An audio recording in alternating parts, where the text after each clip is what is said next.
Okay, good afternoon, everybody. This is the problem of the week, number 2, last factorial digit.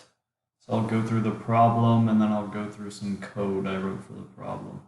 All right, so last factorial digit, the factorial of n is the product of all integers from 1 to n. And then they want the last digit of n factorial.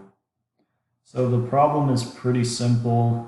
They give you an iteration count here, and then they give you a certain number of iterations based on what your top number is, and then you just output what the last number is.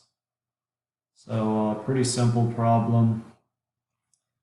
Basically, I start with some input and then I format it. Here I set a list. For output, you don't need to set a list for output. I just did. You could just print it out as you calculate it, but I had a list for it, mainly for the debugging purpose. You don't need a list here. I just had one. So I set a list for storage of output, and then I go through n. So this will give me an iteration count, right? Like if this is 3, this will loop 3 times.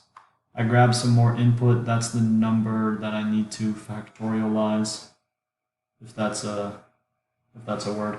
And then I have another for loop. This would be considered nested, where I just calculate the factorial from 1 to x plus 1.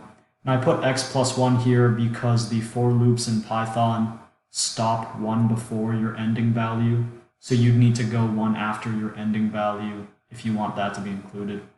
And then I just calculate this factorial variable. I print it out here for some debugging value. Obviously, you need to comment that out when you submit it. I convert the factorial to a string, and then I append the last character of that string to my output list. And I convert it to a string here so that I can slice it and take the last character. And then I append that to the list I started up here.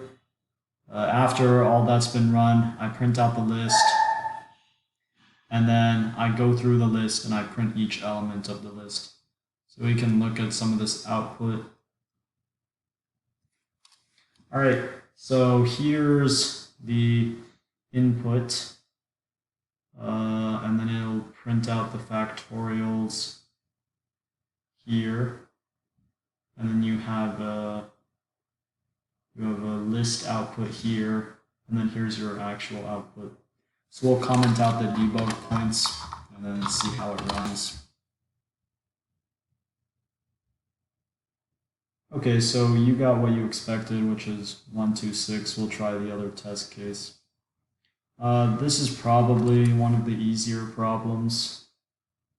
So what is that? 2, 5, 2, 0, 2. Yeah, so that's correct. So we can just grab this code, copy it, and then come over here and submit it.